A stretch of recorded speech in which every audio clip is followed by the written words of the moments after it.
Hello aspirants, welcome back to my channel.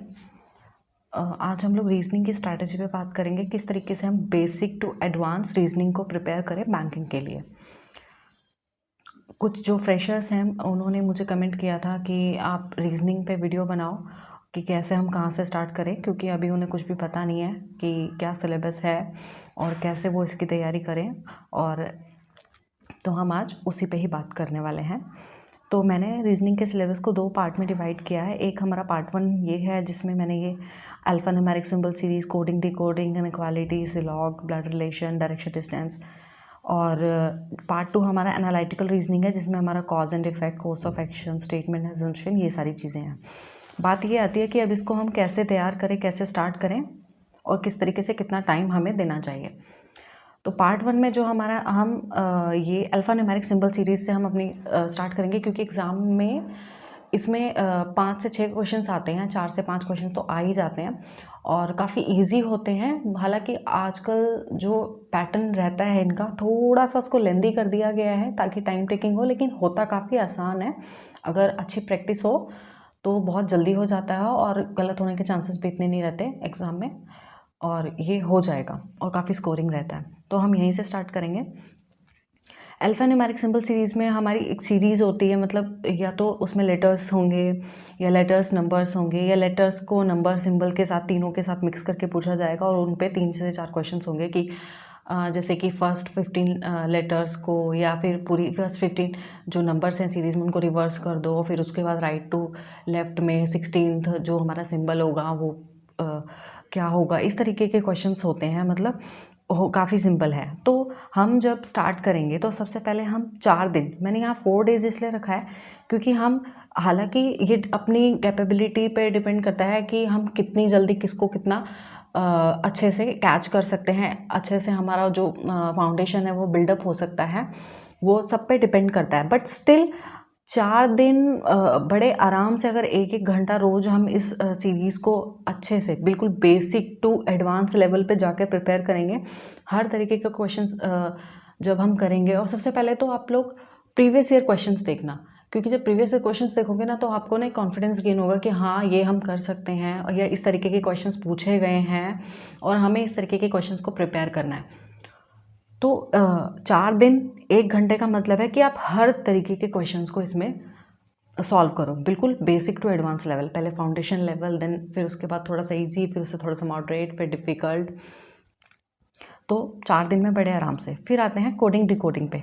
Coding decoding मतलब कि आपको कुछ लेटर्स दिए होंगे या कुछ नंबर्स दिए होंगे या फिर चाइनीज़ कोडिंग होगी, मतलब कि कोई भी मतलब स्टेटमेंट दे दी जाएगी, कुछ भी, मतलब टीचर इज़ कमिंग सून, इस तरीके से कुछ भी, और फिर उसको वर्ड्स में कोड कर दिया जाएगा कि AX BY या CZ, इस तरीके से। ये भी कोडिंग डिकोडिंग का एक पार्ट है। तो इसमें भी 4 दिन मैक्सिमम लगेंगे और 1 घंटा हमें चाहिए। हम सिर्फ 1-1 घंटा ही डिवोट करेंगे एक एक टॉपिक पे, और 4-4 दिन से ज़्यादा इसलिए नहीं देना 4-4 दिन में, क्योंकि हम अच्छे से जितना भी उस टॉपिक से रिलेटेड जितने भी क्वेश्चंस होंगे, जितने भी पैटर्न्स होंगे, वो हमारे ईजिली कंप्लीट हो जाएंगे। और कैसे इसी तरीके से हमें, मतलब सारे ये चैप्टर्स करने हैं, जो हमारा पार्ट 1 है वो इसी तरीके से करना है। फिर हमें क्या करना है, जैसे आपने फर्स्ट चैप्टर कर लिया, अल्फा न्यूमेरिक सिंबल सीरीज़ आपने कर ली, 4 दिन हो गए। फिर आप नेक्स्ट चैप्टर पे आए, कोडिंग डिकोडिंग, नेक्स्ट 4 डेज़। तो आपको क्या करना है, जब आपने अल्फा न्यूमेरिक सिंबल सीरीज़ सीख ली और जब आप कोडिंग डिकोडिंग कर रहे हो, तो आपने कोडिंग डिकोडिंग को 1 घंटा दिया, ठीक है। फिर उसके बाद आपको क्या करना है, जो आपने चैप्टर पहला सीखा अल्फा न्यूमेरिक सिंबल सीरीज, उसके आप 7-8 क्वेश्चंस करिए, ताकि आप भूल ना जाएं, ताकि आपकी एफिशिएंसी कम ना हो जाए। आप जो टाइम दे रहे हो वो धीरे धीरे कम होता रहेगा साथ के साथ, और आप भूलेंगे भी नहीं उस पैटर्न को।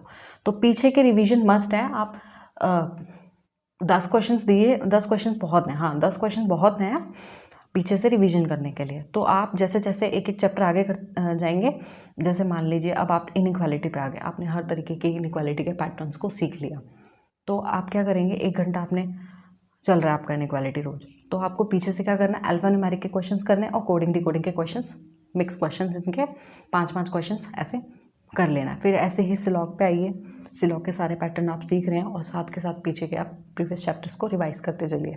तो इससे क्या होगा आप भूलेंगे नहीं, और जो आपका समय लग रहा है वो दिन प्रतिदिन कम होता चला जाएगा। जैसे कि आज आपको इतना टाइम लग रहा है तो कल उसको कुछ सेकंड्स कम लगेंगे, फिर परसों उससे कुछ कम सेकंड्स लगेंगे। तो इस तरीके से आपका टाइम रिड्यूस होता रहेगा, और आप टॉपिक, ये भी नहीं होगा कि आप अभी आगे चलते चले जा रहे हैं और पीछे का भूलते चले जा रहे हैं। तो ऐसा भी नहीं होगा, आपका टाइम टू टाइम रिविजन होती रहेगी।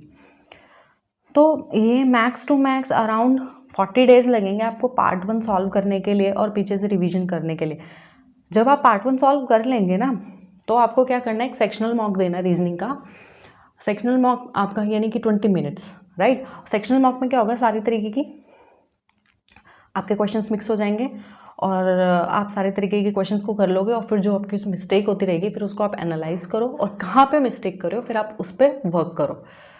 तो 20 मिनट का सेक्शनल मॉक, एक सेक्शनल मॉक दिया, फिर उसको एनालाइज करने में जो टाइम दिया, प्लस उसके बाद आपको स्टार्ट करना है अपना एनालिटिकल रीजनिंग पार्ट 2। ये जो सेक्शन है ना, इसमें आप बस रोज का 20 मिनट देना है जब आप पार्ट 1 सॉल्व कर लोगे, पार्ट 1 मतलब अराउंड 40 डेज के बाद। क्योंकि ये एक ऐसा पार्ट है एनालिटिकल रीजनिंग, जब आप इंग्लिश करोगे ना, तो इंग्लिश में आपका क्या होगा, जब आरसीज क्लोज, जब आप बहुत ज़्यादा रीडिंग करोगे ना, तो आपकी अंडरस्टैंडिंग बढ़ जाएगी। तो एनालिटिकल रीजनिंग आपकी बहुत ईजिली, मैं इसलिए बोल रही हूँ कि इतना टाइम देने की ज़रूरत नहीं है बाद में, क्योंकि आप जब इंग्लिश करोगे तो वो ऑटोमेटिक आपका रीडिंग जो एबिलिटी है, रीडिंग कॉम्प्रिहेंशन या क्लोज वगैरह जब आप करोगे तो आपको चीज़ें समझ में आने लग जाएंगी। तो जब आप इनको करोगे ना, तो ये आपको काफ़ी फिर इजी लगेगा कि एक स्टेटमेंट दी है तो कॉज एंड इफेक्ट क्या हो सकता है, कोर्स ऑफ एक्शन, स्टेटमेंट है तो अजम्पशन किस तरीके की होगी, कंक्लूजन क्या निकलेगा। तो ये जितनी अच्छी रीडिंग होगी उतनी जल्दी आप अच्छा इसको भी सॉल्व कर लोगे। लेकिन सबसे पहले आप पार्ट 1 पे फोकस करें।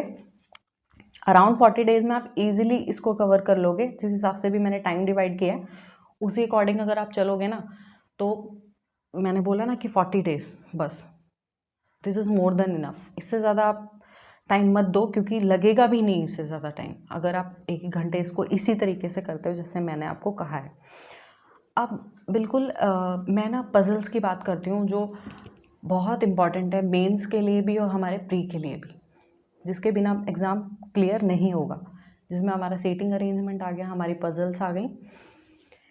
इसमें मैंने आपको यहाँ पे स्टार्टिंग में बोला है मिक्स, मतलब एक सीटिंग अरेंजमेंट करिए और एक पजल कर लिए, मतलब बॉक्स बेस्ड, फ्लोर बेस्ड या डेट एंड टाइम जो हमारा मंथ बेस्ड पजल्स होती हैं, ये सारी हम एक एक, आप एक सीटिंग अरेंजमेंट करो, एक पजल करो। स्टार्टिंग में ऐसा लगेगा, मैंने एक एक इसलिए बोला कि जब शुरुआत में हम प्रिपेयर करते हैं ना पजल को, तो हमें समझ ही नहीं आता कि ये यहाँ से कैसे हुआ, यहाँ से कैसे, हम इसको कैसे सेट करें, तो हमें दिक्कत होती है। लेकिन जब आप धीरे धीरे करोगे ना, तो आज अगर आपकी एक पजल हो रही है इतने टाइम में, तो कल 2 होगी, परसों 3 होगी। तो इस तरीके से टाइम रिड्यूस होता रहेगा। और जल्दबाजी बिल्कुल मत करना, जल्दबाजी अगर करोगे तो आपका फाउंडेशन बिल्डअप नहीं होगा और काफ़ी दिक्कत होगी। क्योंकि जल्दबाजी करने के चक्कर में क्या होगा, आपके बेसिक्स क्लियर नहीं होंगे। आपको लगेगा अरे टाइम रखो, और टाइम रख के आप कहोगे अब 10 मिनट में से सॉल्व कर लो, तो वो चीज़ नहीं होती। वो सबकी अपनी अपनी अंडरस्टैंडिंग पे होता है, कौन कितने कॉन्सेंट्रेट होकर पजल कर सकता है। Puzzle is all about your understanding and your concentration level. वो जितना अच्छा होगा उतनी ही जल्दी आपकी पजल्स, आपकी सीटिंग अरेंजमेंट सॉल्व होगी। तो यहाँ पे मैंने ये मिक्स 1 घंटा दिया है, वो इसीलिए दिया है कि दोनों को एक एक तरीके की पजल करो। पहले स्टार्टिंग में बहुत छोटी छोटी, बिल्कुल सिंपल, उसके बाद अपना लेवल धीरे धीरे बढ़ाते रहो। और ये आपको रेगुलर करना है। मतलब जब आप अल्फा न्यूमेरिक सिंबल सीरीज़ मान लीजिए आप आज से ही स्टार्ट कर रहे हो, राइट, तो आज आपको वो 1 घंटा तो आप देना ही देना है। साथ में आपको एक पजल या सीटिंग अरेंजमेंट वो भी करना ही करना है। वो आपका रेगुलर रहना चाहिए। उसमें कोशिश ये कीजिए कि 3-4 दिन बाद फिर आप और अपना टाइम रिड्यूस कर पाएँ, 5-6 दिन बाद और, तो आपके number of attempts, number of puzzles, numbers of arrangement वो बढ़ते चले जाएँ। तो क्योंकि ये एग्ज़ाम में अराउंड 20 मार्क्स, अगर प्री की बात करें तो अराउंड 20 मार्क्स आपका ये सीटिंग अरेंजमेंट और पजल होता है, जिसके बिना आपका प्री क्लियर नहीं हो पाएगा। तो दिस इज़ वेरी इंपॉर्टेंट। ये आपको रेगुलर करना है जब आप इन टॉपिक्स को करोगे। थोड़ी सी मेहनत लगेगी शुरुआत में, लेकिन कोई बात नहीं, ये इट विल पे यू और क्या बोलते हैं, मैं मैथ्स की स्ट्रैटेजी पहले ही दे चुकी हूँ और टाइम किस तरीके से मैनेज करना है मैंने आपको ये टाइम बता दिया है। अब आप देखो आप इसको किस तरीके से अपने शेड्यूल में इसे एडजस्ट करोगे। और इससे कम टाइम मत देना, क्योंकि सॉल्व ही नहीं होगा, हो ही नहीं पाएगा इतनी जल्दी कवर। और इससे ज़्यादा टाइम की ज़रूरत है नहीं, क्योंकि अगर इसको इस अकॉर्डिंग करोगे तो ये काफ़ी अच्छे से आप रीजनिंग के सिलेबस को क्रैक कर पाओगे। और सबसे पहले अगर आज से ही रीजनिंग की जो ये तैयारी है स्टार्ट कीजिए। सबसे पहले प्रीवियस ईयर पेपर को देखिए कि किस तरीके का पेपर, 2-3 पेपर देखिए, एनालाइज कीजिए, अच्छा इस तरीके के क्वेश्चंस पूछे गए हैं। Then start from this chapter, और उसके बाद एक एक टाइप अच्छे से इसको कर लीजिए इतने ही दिन में। और उसके बाद पीछे से इसकी रिवीजन करते रहिए। और कोई किसी बुक के पीछे मत जाइए रीजनिंग में, आई डोंट थिंक किसी बुक की ज़रूरत है। और फिर भी आपको लगता है, जो मेरे पास जो रीजनिंग के क्वेश्चंस हैं मैं उसको आपको दे दूँगी। और गूगल पे भी आप सर्च करेंगे ना टॉपिक वाइज इतने क्वेश्चंस, तो बड़े आराम से आपको बहुत सारे वीडियोस मिल जाएंगे सॉल्व करने के लिए।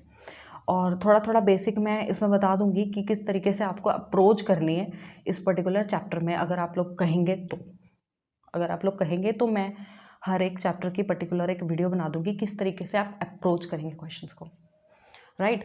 तो वो आप मुझे कमेंट करके बताइएगा कि चाहिए नहीं चाहिए। आई होप ठीक है, आप इसको स्टार्ट कर दीजिए और ज़्यादा टाइम वेस्ट मत कीजिए।